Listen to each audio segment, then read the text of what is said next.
Kita sudah membahas mutu benih, kita sudah membahas bagian penting yaitu berkaitan dengan kemunduran benih. Maka selanjutnya kita akan membahas mengenai peningkatan daya kecambah benih. Benih yang berkualitas itu tentu dia memiliki daya kecambah yang baik. Tetapi benih itu tidak bisa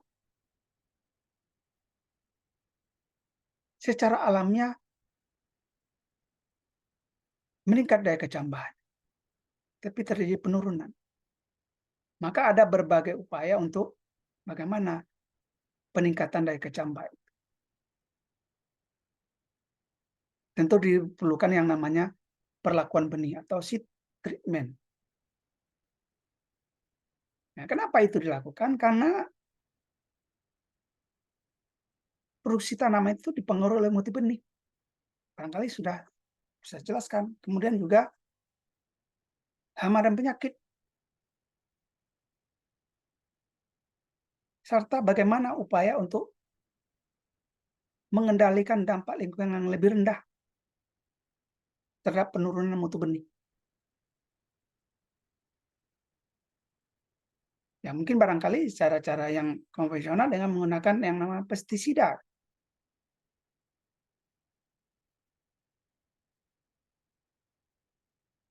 Atau juga menggunakan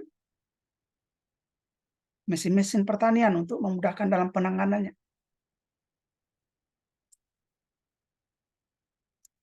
Maka secara umum, perlakuan benih itu ada tiga.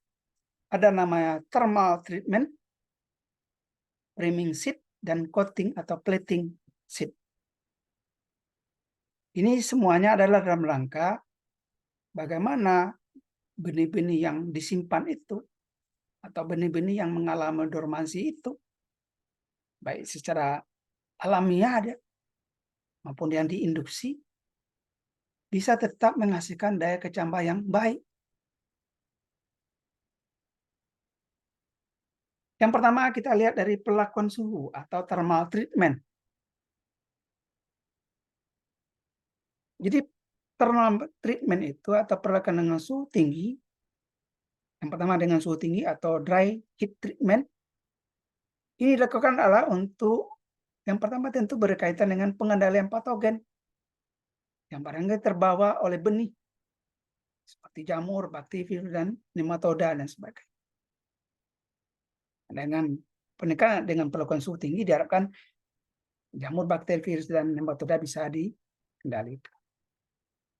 Yang kedua adalah mematahkan benih yang mengalami dormansi. Tentu benih-benih yang disimpan. Ini adalah tujuan perlakuan benih dengan suhu tinggi atau dry heat treatment.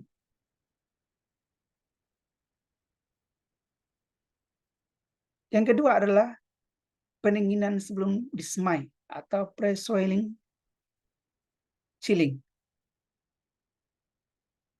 Jadi pendinginan sebelum disemai atau pre-weeding sowing chilling itu, atau mungkin juga sudah dijelaskan stratifikasi dingin. Ini dapat mematahkan dormansi.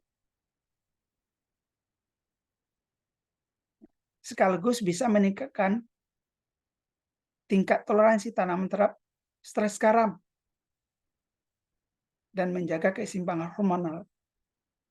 Inilah pentingnya benih diberikan namanya pendinginan sebelum disemai. Itu yang kedua dengan pendinginan sebelum disemai. Kemudian yang kedua adalah priming benih atau seed priming. Kalau tadi kita memberikan perlakuan dengan suhu, tujuannya adalah untuk meningkatkan kemampuan benih untuk berkecambah. Priming seed ini, benih ini dilakukan juga bedanya. Priming benih ini adalah metode untuk meningkatkan daya kecambah dan menumbuhkan bibit atau benih di bawah kondisi stres atau cekaman. Biasanya cepat pekaman yang lebih hebat itu dengan menggunakan yang namanya suhu atau air. Sehingga dengan teknik priming ini akan mendapatkan benih yang memiliki kemampuan berkecambah dan tumbuh lebih baik dengan memanfaatkan kelembapan tanah dan radiasi matahari secara maksimal. Apa manfaatnya priming benih ini?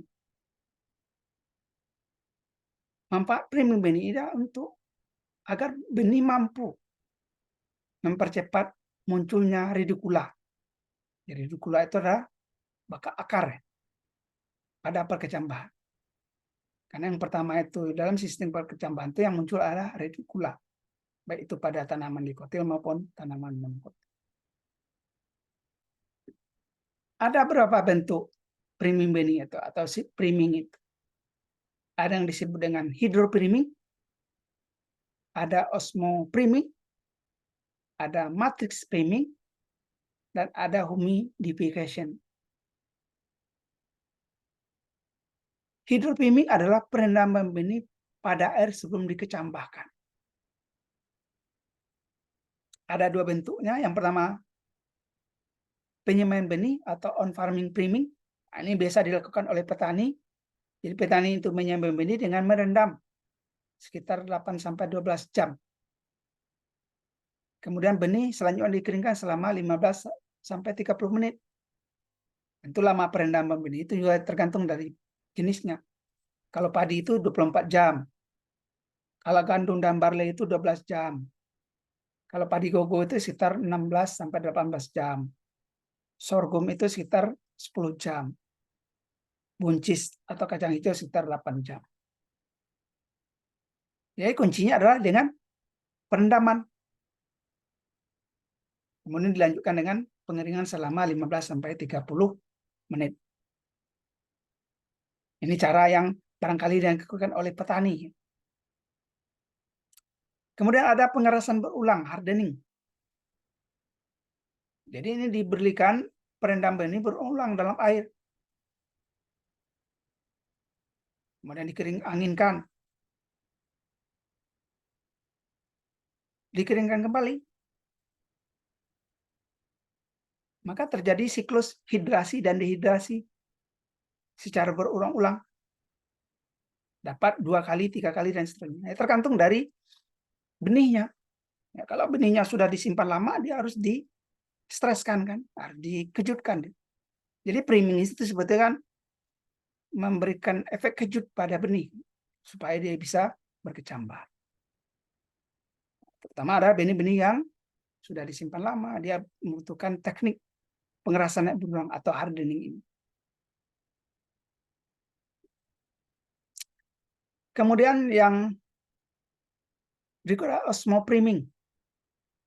Jadi osmopriming itu perlakuan benih dalam larutan gula atau polyethylene glycol atau PEG, bisa saja gliserol, sorbitol, atau manitol, dan diikuti dengan pengeringan sebelum disemai. Maka osmopriming itu ada yang dalam bentuk halopriming. Jadi halopriming itu perlakuan benih dengan menggunakan larutan garam anorganik seperti NaCl, KNO3, CaCl2, dan CaSO4, termasuk asam kuat. Itu namanya halopriming, menggunakan larutan garam anorganik. Kemudian ada namanya hormonal priming.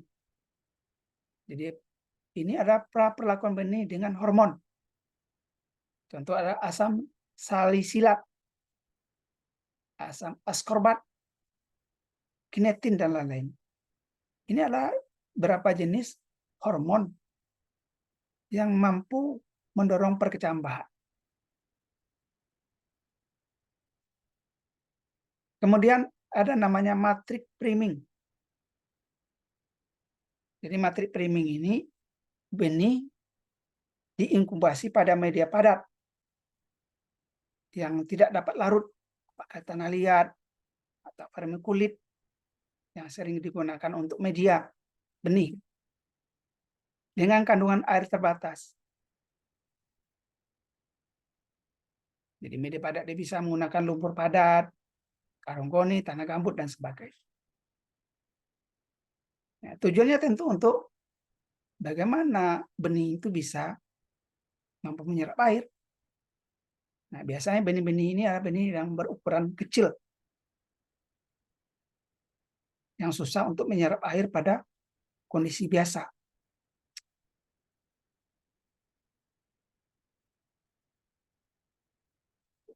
Dan yang ketiga, setelah seed priming atau priming benih, maka juga dapat dilakukan dengan pelapisan dan pelet benih atau coating atau plating seed.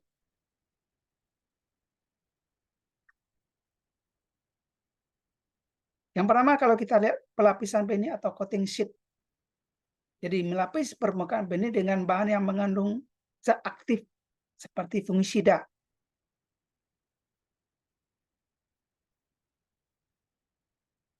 Ya, karena jamur itu adalah bagian jenis patogen yang menyerang benih selama penyimpanan. Sehingga dengan memberikan lapisan selaput itu, selain tidak menurunkan kandungan bahan aktif dari benih selama pengetukan dan penanganan benih. Contoh, pada benih jagung,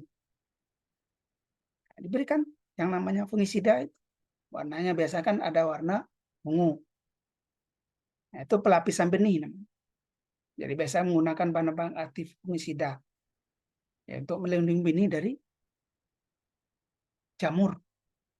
Karena selama penyimpanan biasa yang lebih dominan itu adalah jamur. Kemudian juga air yang ada di dalam benih akan tetap bisa dipertahankan kadar airnya.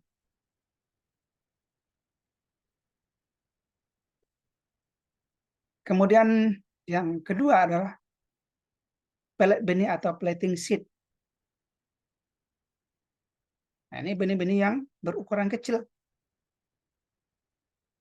Jadi bahan ditambahkan dengan bahan lain atau benih ditambahkan dengan bahan lain sehingga ukurannya menjadi lebih besar. Nah, benih-benih kecil biasanya. Nah, kan kadang-kadang kan kesulitan kita dalam menyemai karena ukurannya kecil kan, gampang diterbangkan angin. Atau juga benih yang tidak beraturan.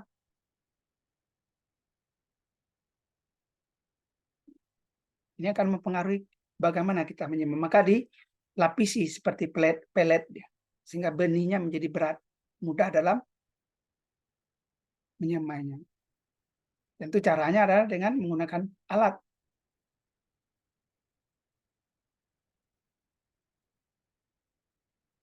Alat yang diputar, kemudian ditambahkan dengan bahan bubuk, apakah itu kapur, tanah liat, pasir, gambut, parsa, dan sebagainya. Kemudian ditambahkan dengan bahan hidropobik. Jadi bahan hidropobik itu bahan yang mudah menyerap air dia. Kemudian baru dikeringkan dengan udara atau mesin pengering. Maka dia akan berbentuk pelet. Inilah bahan-bahan atau cara-cara yang bisa dilakukan untuk meningkatkan daya kecambah benih. Sehingga diharapkan ketika benih sudah melewati masa penyimpanan, masih tetap memiliki daya kecambah yang baik. Nah, kesimpulannya apa? Yang pertama, meningkatnya daya simpan benih dan daya kecambah benih dengan mengatur kondisi fisiologi benih. Meningkatkan vigor benih atau kondisi fisiologi benih juga meningkatkan keseragaman kecambah. Jadi kecambah yang bermutu itu kecambah yang seragam. Kemudian meningkatkan ketahanan benih terhadap penyakit atau patogen. Kemudian meningkatkan vigor benih dan mengubah kemampuan tumbuh benih. Dan yang terakhir, benih yang dilapisi atau coating atau pellet itu memiliki pertumbuhan yang jauh lebih tinggi daripada benih yang tidak dilapis. Jadi pelapisan, coating, dan sebagainya itu adalah salah satu cara juga untuk meningkatkan daya kecambah benih. Nah, barangkali itu kuliah kita pada hari ini. Terima kasih.